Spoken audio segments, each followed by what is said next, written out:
Hey, my name's Izzy. This is Rolling Virtual Cards coming at you live with another Commander deck build. This is Arwen Undómiel? Undómiel? I'll call it Undómiel. This is green and a blue for a 2/2 legendary creature, Elf Noble. When you scry, put a 1/1 counter on target creature. 4 green, blue, scry 2. So, why do you want to play Arwen, or why should you play Arwen Undómiel? Arwen Undómiel is like this really interesting commander. So it's cheap to cast, it's only 2. That's a very good plus for it. It has ways to buff your creatures, or just itself, meaning you can win off of commander damage, which is very useful if you're playing against like a life gain deck. And then on top of that, it has a mana outlet in there. And having that mana sink is very useful in a commander deck, okay? Being able to pay 6 and scry 2 isn't the best, but you are going to be able to put a 1/1 counter on a creature, meaning usually itself. And scrying 2, although not the most card advantage, it's still some type of card advantage. You can go, oh, I have too many lands in my hand, I'm going to put those on the bottom. Oh, I don't need either of those cards, just put them on the bottom. Oh, I need that card, but not that one. Or actually, I'd like this card this turn, but that card will be used for the following turn. So, that Scry is very useful in the long run as like just a nice little thing to do. So, let's get into the card by card. First off, you have Hardened Scales. A green, you're going to put an additional 1/1 counter on a creature if you were to put one on. So, Arwen all of a sudden becomes put 2 1/1 counters on target creature when you scry. Here's my kitty cat. No claws. And those 2 1/1 counters isn't... Kitty cat, I told you no claws. If you're going to be on me, you can't claw me. Which is cool. That makes it a lot stronger, and you can get it to 21 faster. Training Grounds, the next segment here is abilities. So, no, don't meow. You can't be clawing on me, kitty cat. Not nice. I love my cat, but she's very needy sometimes. But for abilities, this is just going to be reducing that 6 mana, so you can use it more. Training Grounds reduces it by 2. This is great. Making it 4 is a lot better. That means instead of 12 only giving you 2 scries, or giving you instead of 12 giving you scry 2 twice, 12 is going to give you scry 2 3 times. Biomancer's Familiar also does it, and with both of them on the field, you're going to get a nice, just a green and a blue. So 2. So all of a sudden, just 2 to scry 2 is fantastic, and you can just spam it at instant speed. You can swing with Arwen, no one blocks, and then pay like 10 mana if it's at 2, and all of a sudden like scry 5 times, scry 2 5 times, put 5 1 counters on it. Illusionist Braces are here. Very useful. It's going to double the trigger, so you get a scry 2 twice, getting you the 1/1 counters on it both times. Hearthstone is just going to reduce the effect by 1, which isn't the best, but it's not awful. And Lithoform Engine is great because you can copy the trigger. But it also does more, allowing you to get a copy of a permanent you control. So getting a copy of like Training Grounds or Biomancers or Hardened Scales, all very strong. Or copying instant sorceries can also be very strong. It's just a good card, and in this deck, you get a lot out of it. Next is Ramp. We're running 46 Ramp cards. Why? Because the whole point of this deck is your commander. Your whole thing is just spam it out. Just spam. And that's what this is going to be doing. Every one of these cards ramps, Everflowing Chalice ramps, and can tap for a lot, depending on how many times you multi-kicker. Birds taps for any colors. Boral is colorless. Elvish Mystic is colored. Same with is green. Same with Fained Horn Elves and Lanternwear Elves. Soul Ring taps for 2 colorless. Spring Drum taps a creature you control to put a 1/1 counter, and you have some creatures that don't tap for color or for anything. Arcane, Cold Heart tap for anything. Devoted Druid taps for green, but you can tap it again by putting a 1/1 counter on it, because you can untap it. Felwar Stone taps for any color. Gyre Sage taps for a green, but taps for each 1/1 counter on it, so it can get big and tap for a lot. Ilson Elysian Carrot Head taps for 1, taps for any color, but taps for 2 of any color if you have a creature power 4 or greater, and your commander will get their incubation druid taps for 1 of any color, but it can tap for 3 of any color if it has at least 1/1 counter on it. So just trigger your commander's effect and put 1 counter on it. Now it's tapping for more. Liquid Torque taps for a colorless. Mind Stone does 2, but you can also sack it for a card. Ornithopter Paradise taps for any color. Paradise Druid taps for any color, but it's also got hexproof if it's untapped. Plague taps for 1 color for colorless. Priest of Titania taps for a green for each elf on the battlefield, which can be a lot. Prismatic taps for a colorless. Simic Sage, you can pay 1 colorless or 1 of any color to tap for 1 generic to tap for a green and a blue. Sky Diamond taps for a blue but comes in tab. Talisman taps for any color that you taps for colorless or a green or a blue, but you lose a life. See, I guess it deals damage to you. Thought Vessel, you have no maximum hand size, but taps for a colorless. Circle of Dream Druid taps for a green for each creature you control, which can be a lot. Commander Sphere taps for any color, but you can sack it to draw a card. Decanter of Endless Water taps for any color, and you have no maximum hand size. Elvish Archdruid taps for each elf you control, and other elves get +1/+1. Lanner of Tribal taps for 3 green. Marwyn the Nurturer taps for green equal to its power, and when another elf enters the battlefield, it gets a 1 counter on it, so it can get big and tap for a lot of color, or so for a lot of green. Midnight Clock taps for blue.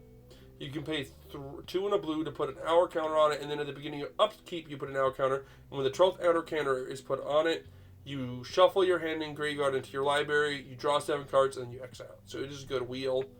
Palladium Mirror taps for 2 colorless. Patria Seal taps for any 1 color, and you can tap it to untap a legendary creature you control. Pristine Talisman taps for a colorless but gains you a life. Relics of Legends taps for any color, but you can also tap it on top of legendary creature you control to tap for any color.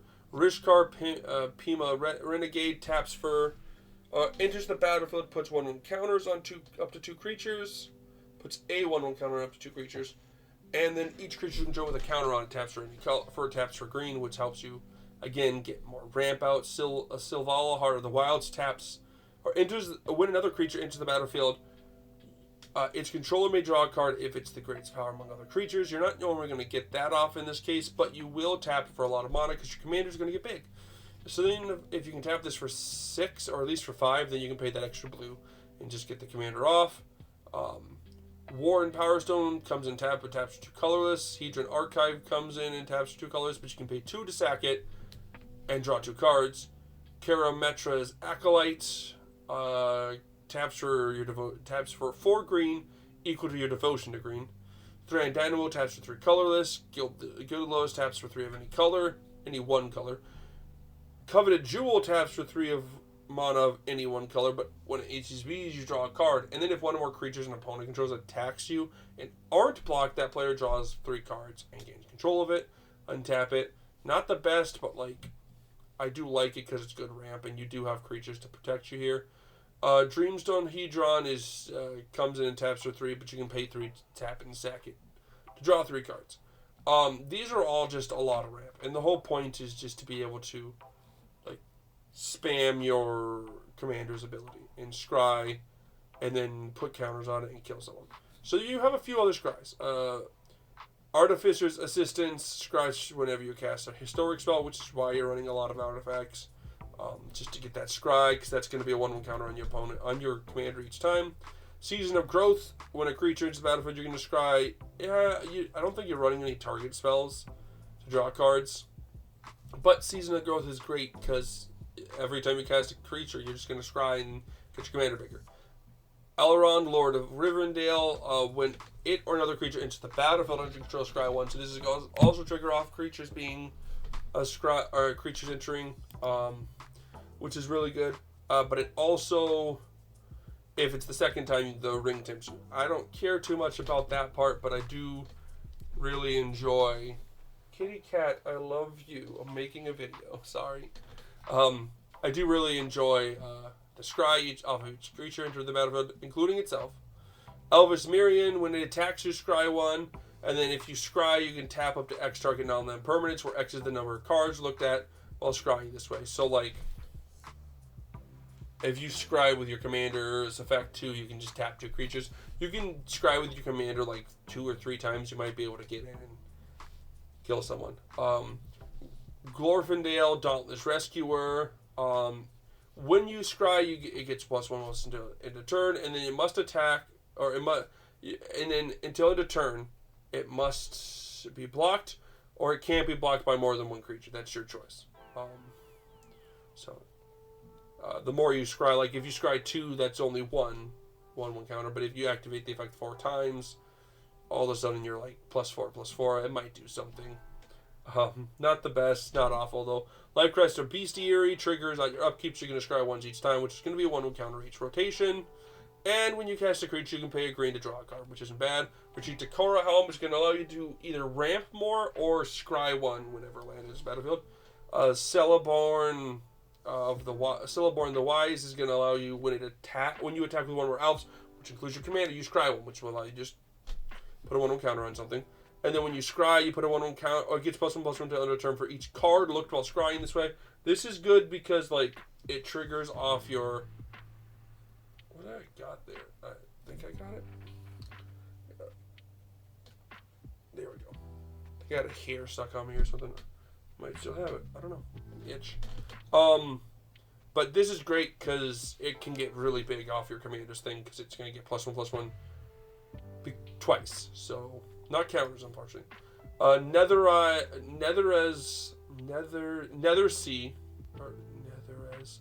Puzzle Ward is good because at the beginning of the upkeep you roll a d4, scry X or X the result. I don't care how many, honestly, even 1. It's just a trigger. When you roll a die as high as natural result, draw a card. So if you roll a 4, you do draw a card off of this, which is good, but you get to scry. And that's the important part here. Even if it's a 1, that's 1 scry, that's 1 counter. Jace, Unraveler, Secrets, I don't care. Like, it has interaction. It has an emblem whenever an opponent casts his or her spell, counter itself. But it's +1 is what you're here for. Scry, then draw a card. Cool.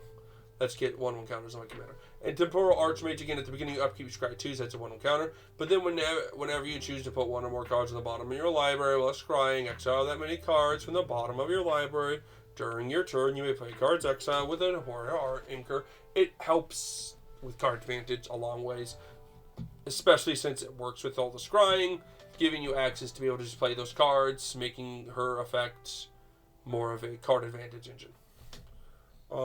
Next, we have lands. And again, I'm not going to go over them. They're untagged lands. Just one whatever, like anywhere from 33 to like 38 lands you feel like playing in your deck. But that's the deck. It's heavy on the ramp because the whole point is just trigger her effect. You might think, well, is there other cards that help you scry? There are. None of them are good. They're all very like one-off scry effects, and that's not the greatest. And you could run ways to protect Arwen. Maybe you can find some more of those, a little less ramp. That's your choice. This is just a good starting point for you to jump off of. So yeah, that's the deck.